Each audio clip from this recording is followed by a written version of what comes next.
We're talking about the human rights of people with dementia, and you said that it's important for people with dementia to be an empowerment of their voices. Their voices need to be heard. You are quite right, and it is absolutely true that I think in everything that we do, the experts are the people with dementia. They know, and they're carers. They know what they want. They know what works for them. We must listen to people with dementia and their carers if we are going to get any future strategy right and incorporate that into what we do as we go forward, whether we're local government, the National Health Service, a charity, a local group, a women's institute, whatever. Listen to the people who are in those groups who have dementia, because they will tell you what absolutely needs to be done.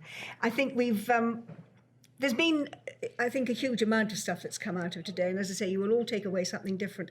One of the things that certainly bothers me is that there are too many things being done in silos, individual groups who are doing things, and there isn't one, if you like, one major national strategy. It's not up to an individual charity to do that. But I think that if we can, through local government, through Dementia Action Alliance, through the various charities, if we can get some kind of umbrella organisation which ensures that collectively we are not individually reinventing the wheel all the time, but sharing our information, sharing our experiences, so that what is being done individually in different groups can be shared with everyone to the benefit of the wider community.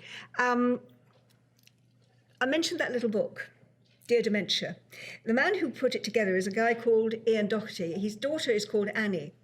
And when she was 12, she wrote the introduction to this little book. And it was written just after her grandmother, in other words, Ian's mother, was diagnosed with dementia.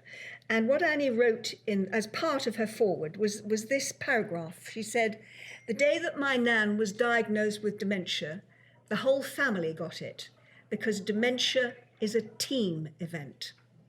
And that is so perceptive and so accurate. Dementia is a team event. And every one of you in this room, everyone that's been with us today, you are all part of that national team. You are movers and shakers.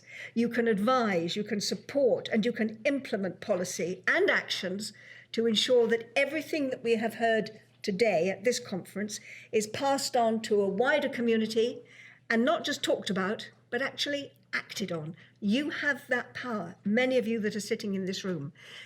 To go back to my original analogy, you can help us turn that tanker. You can help us to dispel the myths, the stigma, and the fear that is still in too many areas associated with dementia.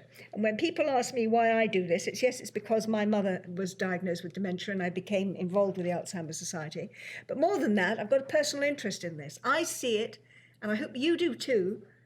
Everything that we do in dementia is our insurance policy, because the statistics are that 1 in 3 of us over the age of 65 will get dementia in some form or another, whether we know it or not, whether it's been diagnosed or not, and to varying degrees of intensity.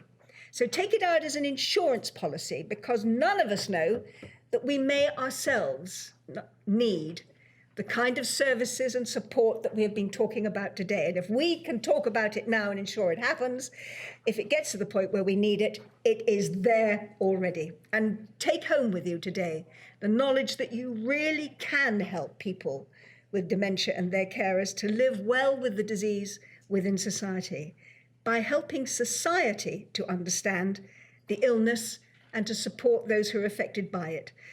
Just being here today, you have made a major step, another step in your dementia careers, as it were, towards achieving that. So please, go on doing what you're doing, because you really are helping to make a difference. Thank you all for joining us today. I hope you all have a safe journey home and a wonderful Easter weekend. And thank you also to all of our speakers on our panel. Thank you all very much.